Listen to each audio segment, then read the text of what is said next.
Hello दोस्तों, कैसे हैं आप सब लोग। आई होप सब बढ़िया होंगे। Everything is clear. Am I Audible.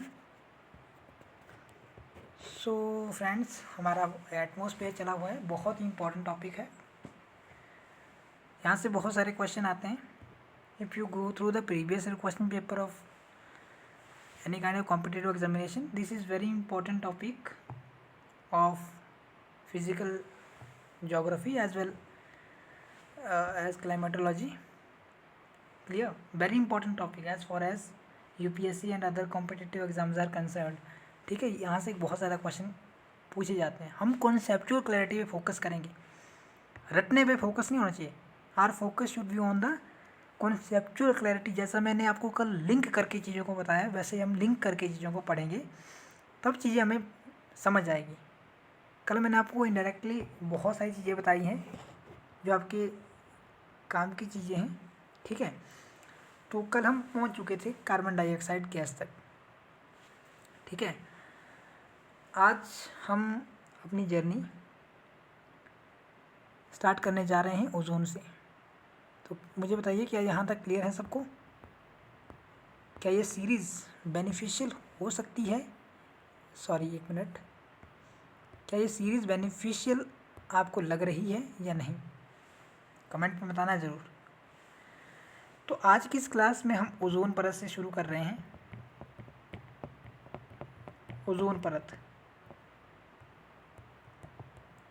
Ozone, ozone, ozone layer. ठीक है, तो ओजोन जो परत है ये क्या है? ये एक ऐसी परत है वायुमंडल में जो हमारे लिए फिल्टर का काम करती है, जो हमारे लिए रक्षक का काम करती है। वायुमंडल में एक ऐसी परत जो हमारे लिए रक्षा का काम करती है, वो परत है एटमॉस्फेयर की, जिसको कहते हैं ओजोन परत। ये समतापमंडल में पाई जाती है। अभी नहीं बताऊंगा समतापमंडल क्या, क्योंकि हम बहुत ही डिटेल में इसको पढ़ने जा रहे हैं। समतापमंडल में ये पाई जाती है और लगभग पृथ्वी से 10 से 15 किलोमीटर की ऊंचाई पर, कितने से कितने किलोमीटर की, लगभग 10 से 15 किलोमीटर की ऊंचाई पर ओजोन परत पाई जाती है। ये जो ओजोन परत होती है ना, ये क्या करती है? ओजोन परत क्या करती है ना, सूर्य की किरणों को अवशोषित करती है और उन्हें पृथ्वी तक आने नहीं देती है। मैंने कहा कि मैं अपने कॉन्सेप्चुअल क्लैरिटी के लिए ही फेमस हूँ।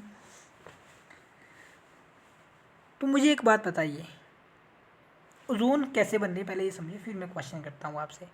ओजोन क्या है ना, ओजोन ऑक्सीजन के 3 परमाणु से मिलकर बनी होती है। O plus O plus O is equal to O3। इसलिए तो इसको O3 कहते हैं, क्योंकि आपको पता है कि O2 होता है ऑक्सीजन का सूत्र। इस ऑक्सीजन के साथ एक इन्फेंट यानी कि एक शिशु, एक यानी कि कुल मिलाकर मैं कहूँ कि एक नवजात ऑक्सीजन का परमाणु मिल जाता है, जो कि क्या करता है, O3 का निर्माण करता है। क्लियर है बात? और फिर क्या है, O3 फिर से टूटता है, ये विखंडन हो, फिर से इसका विखंडन होता है, फिर से O2 के साथ ऑक्सीजन का एक इन्फेंट एटम जुड़कर क्या बनाता है, फिर से O3 बनाता है।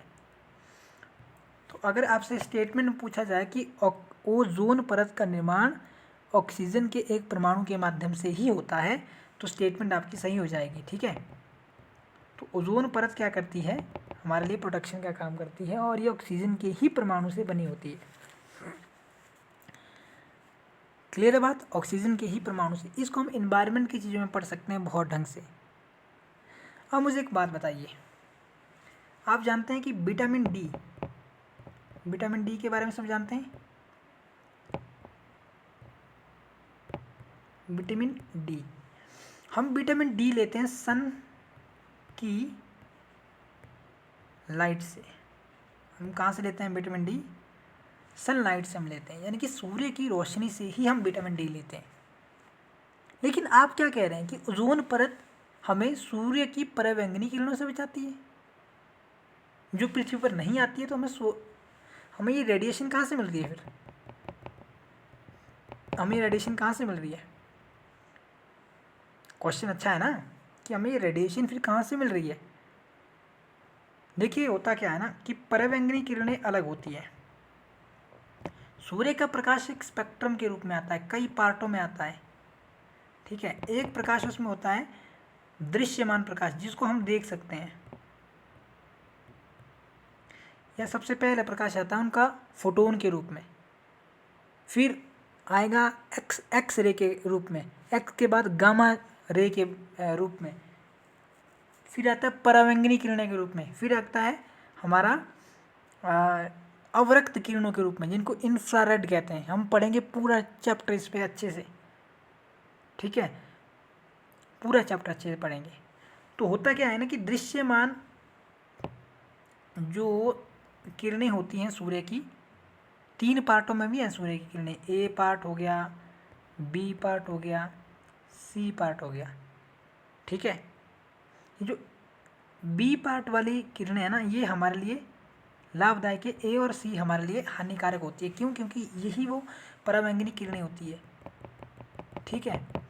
ये क्या करती है ना, छलनी की तरह काम करती है। आपने छलनी देखी होगी, जब आप आटा या कोई भी चीज़ ऐसी डालते हो तो उसमें जो महीन वस्तु होती है वो निकल जाती है नीचे, लेकिन जो भी प्रदूषित वस्तु होती है वो ऊपर ही रह जाती है। यानी कि एक तरह से छलनी का काम करती है। किसका काम करती है? छलनी का काम। क्या आप समझ पाए चीज़ों को? परावैंगनी किरणों को क्यों रोकेगी, इसका उत्तर आपको मिलेगा अगले कुछ लेक्चरों के बाद, जब हम सूर्य तप को पढ़ेंगे। क्योंकि जो होता है ना, क्या सूक्ष्म तरंगे जिनको बोलते हैं, सूक्ष्म तरंगे, क्योंकि जो परावैंगनी किरणें हैं इनकी तरंग दैर्ध्य बहुत कम होती है, बहुत छोटी होती है, और जिसके कारण क्या होते हैं, इनके कण अवशोषित हो जाते हैं। किस में? जिनके द्वारा इनके कण अवशोषित किए जाते हैं ओजोन परत में, जिसके द्वारा ओजोन परत में क्या होता है, इनके कण अवशोषित किए जाते हैं। ठीक, क्लियर बात? तो यहाँ पर पाई जाती है, और फिल्टर की तरह ये क्या करती है, काम करती है। अगर ये परावैंगनी किरणें पृथ्वी पर आ जाती है तो बहुत सारी हमें गतिविधियाँ दिखाई देती है। जैसे कि अगर हम देखें कि मछली मत्स्य पालन पर, इसका जीव जंतुओं पर इसका नेगेटिव इम्पैक्ट पड़ सकता है। मनुष्य में स्किन संबंधी चीज़ें हो सकती हैं। बहुत सारी ऐसी गतिविधियाँ जो इनके द्वारा हो सकती है। क्लियर है बात? अब मुझे एक क्वेश्चन का फिर से उत्तर दीजिए। जब ओजोन परत ने क्या किया, ओजोन परत ने सूर्य की अल्ट्रावायलेट जो रेज हैं उनको अवशोषित किया, तो इसमें भी तो सूर्य की गर्मी आई होगी ना, है ना? क्वेश्चन तो सही है कि इसमें भी क्या होगा, गर्मी होगी कि नहीं होगी? तो ये भी गर्मी क्या करेगी, अवशोषित करेगी। क्यों? क्योंकि इसने परावैंगनी किरणों को अवशोषित किया। जिन किरणों में गर्मी थी उन किरणों को इसने क्या किया, अवशोषित किया। और उन किरणों को अवशोषित करके इसने क्या किया, इन किरणों को अवशोषित करके इसने क्या किया, गर्मी को भी अवशोषित किया। इसलिए हम देखते हैं कि समताप मंडल के ऊपरी हिस्से में जो ओजोन परत पाई जाती है, यहाँ पर नीचे की अपेक्षा तापमान अधिक पाया जाता है। क्या आप बातों को समझ पाए? आई थिंक समझ पाए। तो ये कुछ इम्पोर्टेंट गैसेस थी, ठीक है। तो क्या मुझे आप बता सकते हैं कि क्या आपको गैसेस समझ आ गई हैं? अगर आपको टफ से टफ क्वेश्चन भी बनाया जाए, घुमा फिरा के क्वेश्चन बनाया जाए, are you able to answer the questions? यहाँ तक हमने समझ लिया। अब हम आते हैं एक बहुत ही इंपॉर्टेंट चीज़ जिसको कहते हैं जल वाष्प। यह है बहुत इंपॉर्टेंट, जहाँ से यूपीएससी नहीं बल्कि कई एग्जामिनेशन के कमीशन क्वेश्चन पूछ चुके हैं। अब हमें समझना पड़ेगा, बहुत इंपॉर्टेंट है जल और वाष्प। जब जल भाप में बदल जाता है, भाप, आपने भाप देखा होगा। अच्छा, आप मुझे बताइए कि भाप कब बनेगा जल? जब जल ठंडा होगा या गर्म होगा? जब जल ठंडा होगा। ठंडा है या गर्म होगा? जब जल गर्म होगा तभी भाप बनेगा। आपने देखा होगा जब आप किसी फ्राई पैन में क्या करते हैं, जल को उबलने के लिए रख देते हैं तो उसमें भाप निकलना शुरू हो जाता है। तो यानी कि जल वाष्प क्या होता है? जल वाष्प वायुमंडल में उपस्थित जल का भाप होता है।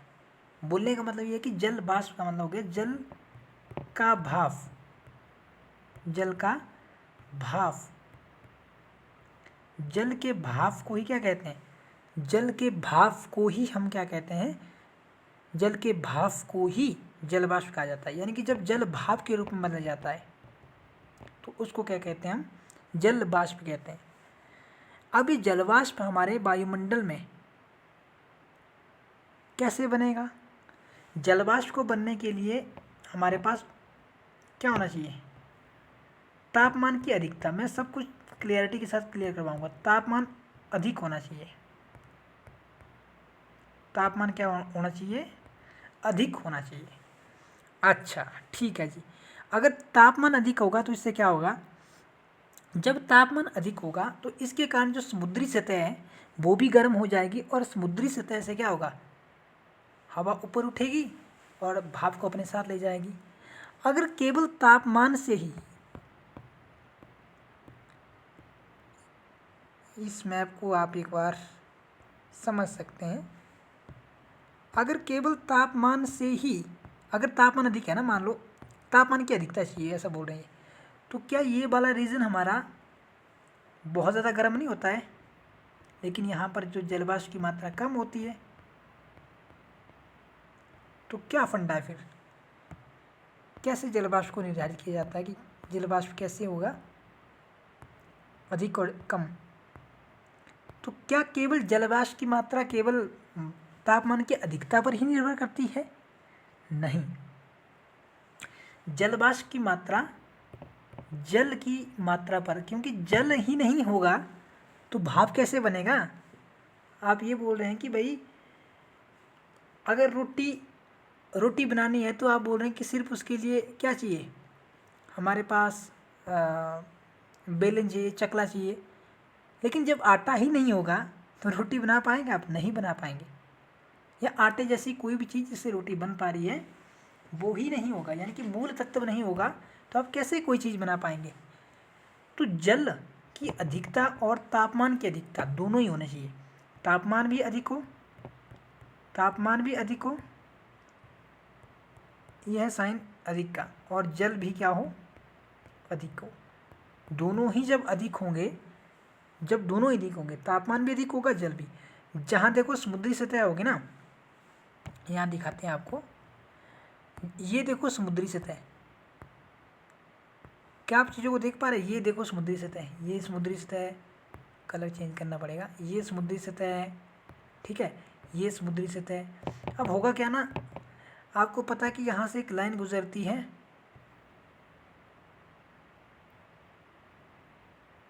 ये इसको कहते हैं इक्वेटर लाइन। यहाँ पर सूर्य की लंबवत किरणें होती है, या यहाँ से ऊपर और भी लाइनें गुजरती हैं, जैसे कि ट्रॉपिक ऑफ कैंसर हो गया, सॉरी एक मिनट,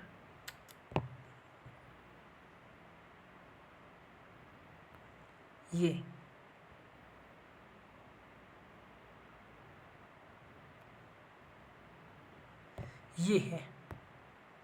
क्या हम समझ पाए इतनी चीज़ों को? होता क्या है ना कि सूर्य इन्हीं तीनों रेखाओं के बीच क्या करता है? इन्हीं तीन रेखाओं के बीच गति करता है। जब इन तीन रेखाओं के बीच सूर्य होगा, जब इन तीन रेखाओं के बीच क्या होगा? सूर्य की अधिकता होगी, तो यहाँ पर जो जलीय सतह है, जो जलीय सतह है, वाटर सरफेस है, वो क्या हो जाएगा? गर्म हो जाएगा। और जब गर्म हो जाएगा जलीय सतह, तो गर्म होने के कारण क्या होगा? गर्म होने के कारण इसका भाप बनकर क्या होगा? वायुमंडल में वो उपस्थित होगा। और जब वायुमंडल में उपस्थित होगा तो वही तो जलवाष्प है, वही तो क्या कहला रहा है, वही तो जलवाष्प ही कहलाया जा रहा है। क्या समझ पाए आप चीज़ों को? उसी को तो क्या कह रहे हैं? जलवाष्प। क्या आप इतनी चीज़ों को समझ पा रहे हैं? आई थिंक आप बहुत अच्छी चीज़ों को समझ पा रहे हैं। अब मुझे ये बताइए कि जल वाष्प की मात्रा क्या सभी स्थानों पर एक समान होगी? क्या जल वाष्प एक समान रूप से पूरी सृष्टि में पाए जाते हैं? तो आपका उत्तर फिर से रहेगा नहीं। जलवाष्प की मात्रा घटती और बढ़ती रहती है। जलवाष्प एक समान नहीं है, एक समान नहीं है। क्यों? क्योंकि विश्व के प्रत्येक स्थान में तापमान कम और ज़्यादा होता है। हर स्थान में तापमान अलग अलग है। जब तापमान अधिक या कम हो रहा है तो उस पर इम्पैक्ट पड़ेगा। अगर जल की मात्रा ही कम है तो भी इम्पैक्ट पड़ेगा। अब इसको फिर से मैं एक बार मैप से ही दिखाता हूँ, so that everything can be clear. ये जो विषुवत-रेखीय क्षेत्र है ना, मान लो ये वाला क्षेत्र है, ठीक है। विषुवतीय क्षेत्र को अगर देखो, विषुवत रेखा के आसपास देखो, विषुवत रेखा के पास ये देखो, ये देखो, ये देखो, विषुवत रेखा पर जो स्थलीय भाग है ना वो कम है और जलीय भाग अधिक है। इसलिए आप देखते हैं कि सर्वाधिक जलवाष्प की मात्रा कहाँ होगी? विषुवत रेखा में। क्यों होगी बता सकते हैं आप मुझे? सर्वाधिक जलवाष्प की मात्रा विषुवत रेखा के वायुमंडल में होगी। क्यों? क्योंकि यहाँ पर पानी की एक तो अधिकता है, पानी की अधिकता के साथ यहाँ पर वर्ष भर क्या होगा? तापमान भी क्या रहता है? उच्च बना रहता है। और तापमान भी उच्च है, जल की अधिकता भी अधिक है। जब जल की अधिकता भी अधिक है और तापमान भी क्या रहता है? उच्च रहता है, और वायुमंडल में भाप के रूप में जलवाष्प हो जाता है। और इसीलिए तो आप देखते हैं कि सर्वाधिक वर्षा यहाँ हो रही है, ठीक है। तो ये क्या होता है कि जलवाष्प की मात्रा स्थान दर स्थान घटती है। यहाँ पर जलवाष्प की मात्रा क्या होगी? कम होगी। क्यों? एक तो यहाँ पानी कम है, और पानी हो भी गया तो तापमान कम है। जब तापमान यहाँ पर कम होगा, तापमान कम होगा, इसके कारण क्या होगा? भाप ही नहीं बन पाएगा, जल गर्म ही नहीं हो पाएगा, और जल गर्म नहीं होगा तो वायुमंडल में ऊपर नहीं उठ पाएगा। क्या क्लियर है मेरी बातें? क्या मैं समझा पा रहा हूँ? ध्रुवीय क्षेत्रों में इसकी मात्रा, जलवाष्प की मात्रा कम क्यों हो रही है? क्योंकि यहाँ पर पानी अगर है भी तो पानी के साथ तापमान भी होना चाहिए, एक ही फैक्टर नहीं होना चाहिए। जैसे यहाँ पर दोनों ही फैक्टर हैं, जल भी उपस्थित है, हमारे पास तापमान की अधिकता है, इसलिए यहाँ पर अधिक हो रहा है। अब जरा रेगिस्तानी क्षेत्रों को देखो, यहाँ पर आता है सारा मरुस्थल, यहाँ पर भारत में थार मरुस्थल, ठीक है। इस स्थान में अटाकामा मरुस्थल। ये जो मरुस्थल है ना, यहाँ पर भी क्या है? यहाँ पर भी इसकी मात्रा कम या ज़्यादा होगी? मुझे बताइए, कम या ज़्यादा होगी? इसकी मात्रा होगी कम। क्यों कम होगी? क्योंकि यहाँ पर तापमान तो अधिक है, लेकिन यहाँ पर जल की कमी है। जब तापमान अधिक है, जल कम है, तो इसके माध्यम से जलवाष्प की मात्रा क्या होगी? कम होगी। अगर स्टेटमेंट आपसे पूछे जलवाष्प की मात्रा विषुवत रेखा से ध्रुवों की ओर कम होती है, your statement should be right. और विषुवत रेखा पर इसकी मात्रा कितनी होती है? लगभग हवा के आयतन का 4%। हवा के आयतन का 4% इक्वेटोरियल रीजन में होती है, ठीक है। इक्वेटर वाले क्षेत्रों में इतनी होती है, लेकिन इसकी मात्रा 0% के आसपास पता कहाँ होती है? ध्रुवीय क्षेत्रों में। या इसकी मात्रा 1% के आसपास होगी, या तो 1% के आसपास होगी। कहाँ पर? दो स्थान मैंने बताया, रेगिस्तानी क्षेत्र, डेजर्ट वाला एरिया, और ध्रुवीय क्षेत्र। क्या समझ पाए मेरी बातों को? बिल्कुल समझ पाए, बहुत अच्छा है। जलवाष्प भी क्या करता है? पृथ्वी में ग्रीन हाउस की तरह काम करता है। यानी कि एक कुल मिलाकर ये क्या करता है? सूर्य की किरणों को क्या करेगा? अवशोषित करेगा, और पार्थिव विकिरण को बाहर नहीं जाने देगा। कैसे? जिस तरह का काम CO2 कर रही थी, ये काम भी वही करेगा। कैसे? इस बात को भी ज़रा समझिए। अब देखो, जिस स्थान पर क्या होगा, जिस स्थान पर मानो बादल बना, बादल नहीं, ये मानो जलवाष्प की अधिकता हुई, और जहाँ पर जलवाष्प की अधिकता होगी वायुमंडल में, जलवाष्प की क्या हुई? अधिकता हुई। तो जलवाष्प क्यों बना था? तापमान अधिक होने के कारण। जरा ध्यान से समझिए, तापमान अधिक होने के कारण क्या बना था? जलवाष्प। लेकिन जब तापमान की कमी हो जाएगी, वायुमंडल में जाएंगे, ऊपरी वायुमंडल में तापमान कम हो जाएगा, क्यों कम होगा बता सकते हैं आप लोग? क्योंकि हवा की डेंसिटी वहाँ कम है। हवा की डेंसिटी कम क्यों है, इसका जवाब भी मैं पिछले लेक्चर में दे चुका हूँ। हवा की डेंसिटी इसलिए कम है क्योंकि जो गैसेस हमारी बहुत इम्पॉर्टेंट है, उन गैसों की मात्रा ऊपरी वायुमंडल में कम है, निचले में ज़्यादा है। जब ऊपरी वायुमंडल में गैसेज ही कम है और ऊपर से उनकी मात्रा ही कम है, तो इसलिए क्या होता है, ऊपरी वायुमंडल में गैसों की जो डेंसिटी है वो घट जाती है। ठीक है, गैसों की मात्रा क्या हो जाती है, घट जाती है। क्या चीज़ें समझ आ गई हैं आपको? आई थिंक समझ आ गई है। तो ये क्या करेगा, जब जल की मात्रा अधिक हो जाएगी और तापमान क्या हो जाएगा, कम हो जाएगा, ऊपर ऊपर आप जाएंगे। उदाहरण के लिए जब आप गैस में तवा जलाते हैं, जब आप तवा जलाते हैं गैस में, रोटी बनाने वाला तवा, आपने देखा होगा रोटी बनाने वाला तवा, जब आप इसको गैस देते हैं नीचे से, तो ये गर्म होने लग जाता है। आप इसके ऊपर भी अगर सरफेस देखें तो ये भी गर्म होना शुरू हो जाता है। तो जब ये धीरे धीरे क्या हो जाता है, गर्म होने लगता है, धीरे धीरे क्या हो जाता है, ये गर्म होना शुरू हो जाता है। और जब ये गर्म होना धीरे धीरे शुरू हो जाता है, तो जब आप इसके ऊपर हाथ रखते हैं तो आपको गर्मी महसूस होती है, और ऊपर हाथ रखते हैं तो थोड़ी कम गर्मी महसूस होती है, और ऊपर हाथ रखेंगे थोड़ी और कम होगी। लेकिन अंततः तो ऐसा पॉइंट आएगा जब वो गर्मी क्या होगी, एकदम से कम हो जाएगी, ख़त्म हो जाएगी। क्यों? क्योंकि उतनी ऊपर तक गर्म नहीं हो पाया। इसीलिए क्या होगा, ऊपरी वायुमंडल में तापमान की कमी हो जाएगी, और जिसके कारण ये बादल बनना शुरू हो जाएंगे। अब बादल जब बनना शुरू होंगे, ये क्या करेंगे, वायु को स्थिर और अस्थिर कर देंगे। स्थिर मतलब क्या करेंगे, जब बादलों का निर्माण नहीं होगा। स्थिर का मतलब हो कि जब बादलों का निर्माण नहीं हो रहा है। ठीक है, देखो कैसे, जब बादलों का निर्माण पूरी तरह से हो चुका है, जैसे मान लो बादल बन गए, मैंने कहा कि ये ग्रीन हाउस की तरह काम कैसे कर रही है, इसको समझ रहे हैं हम। ठीक है, तो जब बादलों का निर्माण होगा ना, मान लो इस तरह से क्या हुआ, बादलों का निर्माण हुआ।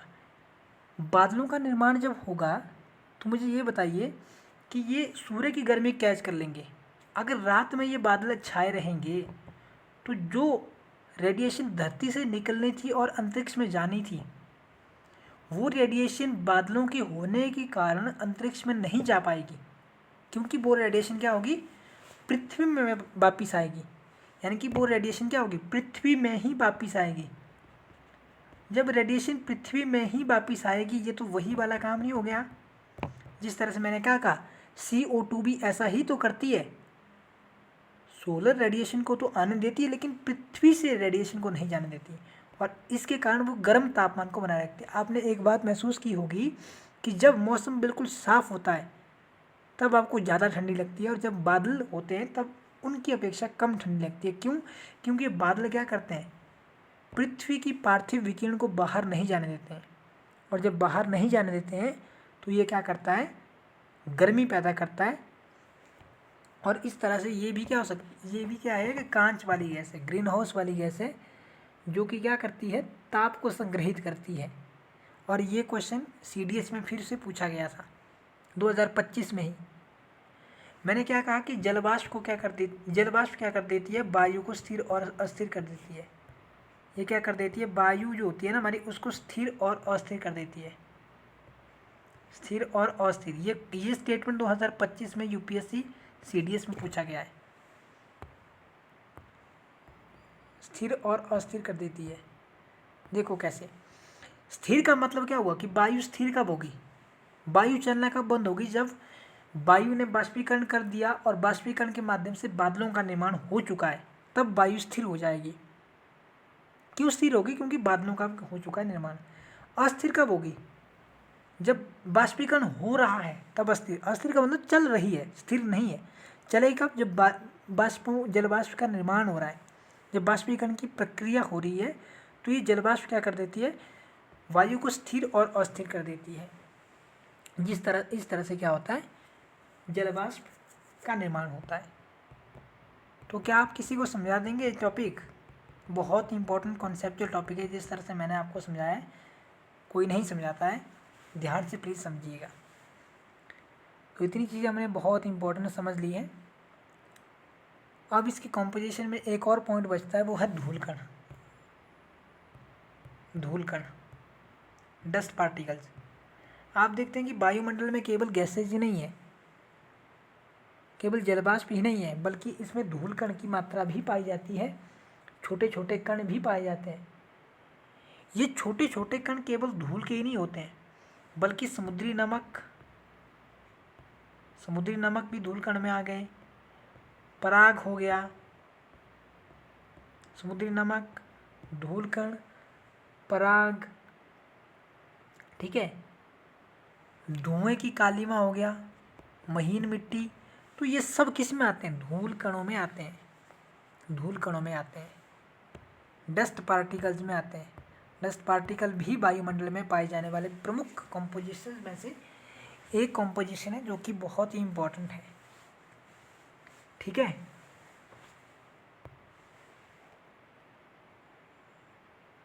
तो ये चीज़ आपको बहुत ज़रूरी है समझनी। अब मैं फिर से आपसे क्वेश्चन पूछ रहा हूँ कॉन्सेप्चुअल।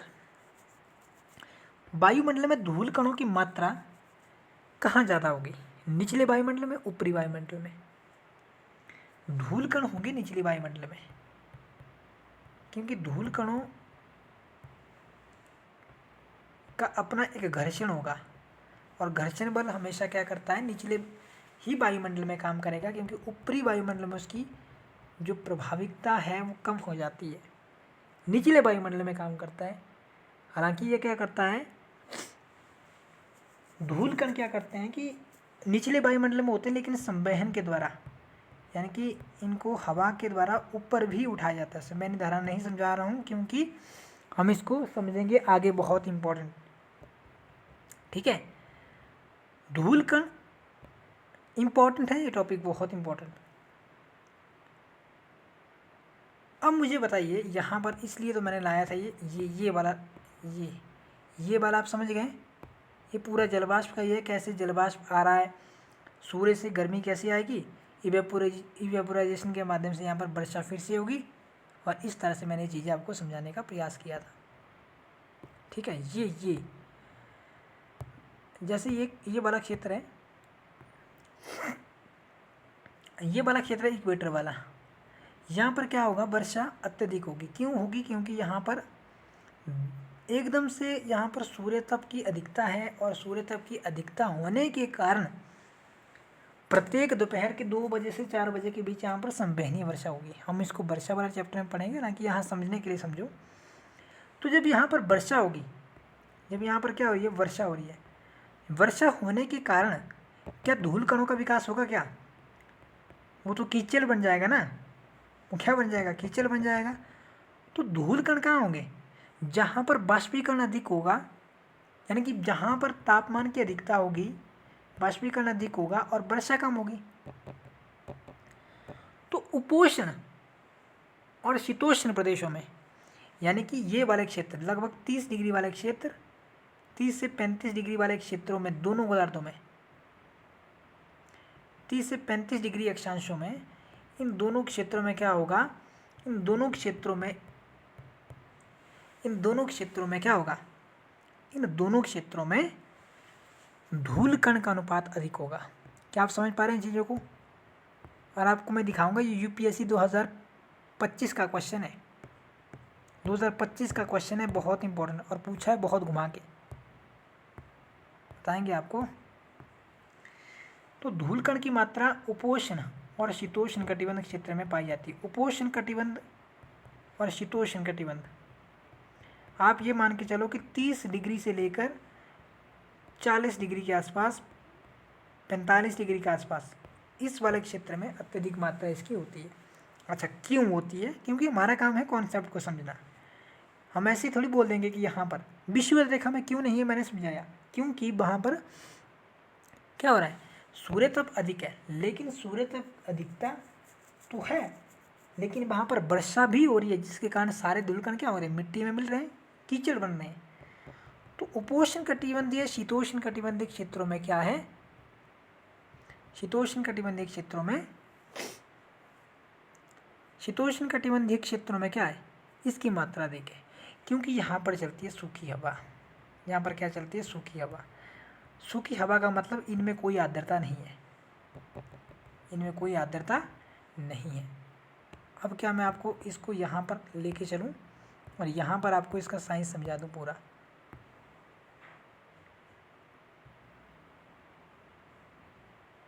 एक मिनट, ये वाला क्षेत्र, ठीक, आप ये देखो इतना एरिया आपको दिख रहा है, यहाँ पर स्थल ही स्थल है। जब यहाँ पर इतना स्थल ही स्थल है तो आपको पता है कि जो स्थलीय भाग है वहाँ पर आर्द्रता की कमी होगी। आर्द्रता क्यों कम है, क्योंकि जलवाष्प की कमी है। जलवाष्प क्यों कम है, एक मिनट, आर्द्रता कम है। आर्द्रता कम क्यों होगी, क्योंकि तापमान यहाँ अधिक है, लेकिन जलवाष्प या जल की कमी है। जल की कमी जब होगी तो यहाँ पर वर्षा की मात्रा कम। दूसरा कारण मैं आगे बताऊंगा, क्योंकि यहाँ पर क्या होता है ना, 30 डिग्री वाले अक्षांशों में जब हम वायु दाब की पेटियों को पढ़ेंगे, यहाँ पर हवा बैठती है। हवा बैठने का मतलब हवा डिसेंट कर जाती है, हवा बैठती है, हवा का अवरोहण होता है। जब हवा का अवरोहण होता है वो वर्षा नहीं होने देता है, क्योंकि वहाँ पर हाई प्रेशर बन जाता है, और हाई प्रेशर हमेशा वर्षा को प्रमोट नहीं करता। वहाँ पर शांत मौसम की स्थितियाँ बनती है। इसको अश्व अक्षांश कहते हैं, बहुत एग्जाम में पूछा जाता है, लेकिन इसको हम बहुत डिटेल से पढ़ेंगे अपने चैप्टर्स में, ठीक है। इसके कारण भी यहाँ पर क्या होगी, सूखी हवा होगी। सूखी हवा होने के कारण क्या है, यहाँ पर जलवाष्प की अधिकता नहीं है। और बहुत इंपॉर्टेंट कारण है तापमान की अधिकता। आप देखते हैं यहाँ पर बहुत अधिक तापमान है, और यहाँ पर रेगिस्तान भी यहीं पर, अधिकतर रेगिस्तान यहीं पर पाए जाते हैं। और तापमान की अधिकता होगी। सूखी हवा क्यों है, क्योंकि 30 डिग्री वाले अक्षांशों में क्या होता है, 30 डिग्री वाले अक्षांशों में हवा का अवरोहण होता है। हवा नीचे बैठती है। क्यों बैठती है नहीं समझाऊंगा अभी कॉन्सेप्ट, क्योंकि यू विल गेट कन्फ्यूज्ड, तो समझ नहीं आएगा, ठीक है। तो यहाँ पर जब हवा नीचे बैठती है, डिसेंड करती है, तो हाई प्रेशर बनता है, और इसके कारण वर्षा नहीं होती है, ठीक है। क्योंकि हाई प्रेशर से हवा किसी और तरफ जाती है तो सूखी रह गई। क्वेश्चन पता है यूपीएससी कैसे पूछा था। आज का सेशन यहीं तक हम करने वाले हैं। कल हम वायुमंडल की 5 परतों के बारे में पढ़ेंगे, संरचना के बारे में पढ़ेंगे, और यहाँ से भी यूपीएससी क्वेश्चन पूछ चुका है। यूपीएससी 2024 में क्वेश्चन पता कैसे पूछा है। यूपीएससी ने 2024 में क्वेश्चन पूछा कथन और कारण में। कथन एक दिया उसने, उन्होंने क्वेश्चन दिया कि धूल कणों की मात्रा, ये क्वेश्चन है बहुत इंपॉर्टेंट, 2025 में, अभी 25 का क्वेश्चन है, 25 का, 24 का नहीं, 25 का, 25 का क्वेश्चन है ये, 25 का क्वेश्चन आप चेक कर सकते हैं इसको, GS1 प्रीलिम्स। उन्होंने पूछा कि भाई वायुमंडल में धूल कणों की मात्रा शीतोष्ण और उपोष्ण क्षेत्रों में अधिक होती है। स्टेटमेंट पहली सही थी, कथन सही हो गया। और उन्होंने कारण दिया कि यहाँ पर कम सूखी हवा के कारण, यानी कि शीतोष्ण और उपोष्ण क्षेत्रों में कम सूखी हवा चलती है, इसके कारण ऐसा होता है। तो कम सूखी नहीं, अधिक सूखी हवा के कारण ऐसा होता है। तो क्या आप चीज़ों को समझ गए। रेगिस्तानी क्षेत्रों में धूल कणों की मात्रा अधिक होगी, ठीक है। तो आई थिंक बहुत इंपॉर्टेंट मैंने चीज़ें कवर करवाई। 2 लेक्चर में हमने सिर्फ और सिर्फ कंपोजिशन ही पढ़ा, यहाँ से बहुत संभावनाएं होती है क्वेश्चन आने की। तो क्वेश्चन यहाँ से आते रहेंगे, और आपको चीज़ें क्या करनी है, समझनी है। समझने के साथ साथ चीज़ों पर फोकस करना है। वायुमंडल पे 3 क्लासेस हमारी होगी, यानी कि लास्ट क्लास अगले लेक्चर्स में होंगी। तो 3 क्लासेस में हमने वायुमंडल को समझा या समझने वाले, एक लेक्चर रह गया। और इनसे आने वाले क्वेश्चन को भी हम उसके बाद आपको यूट्यूब में एक दिन करवा देंगे लेक्चर में, कि कैसे यहाँ से क्वेश्चन पूछे गए हैं, कैसे आपको फंसाया जाता है एग्जामिनेशन में, so that you will get confuse और आपका आंसर गलत हो। कैसा लग रहा है आपको सेशन? क्या मैं आपको कॉन्सेप्चुअल क्लैरिटी दे पा रहा हूँ? क्या सिर्फ फैक्ट रटाए जा रहे हैं? क्या मैं ये बताने में सक्षम हो पा रहा हूँ कि इसके पीछे का साइंस क्या है, क्या इसका कॉन्सेप्ट है, ये ऐसा क्यों हो पा रहा है? क्या मैं आपको समझाने में सक्षम हो पा रहा हूँ? Please comment me in the comment section. Thank you for watching. Thank you.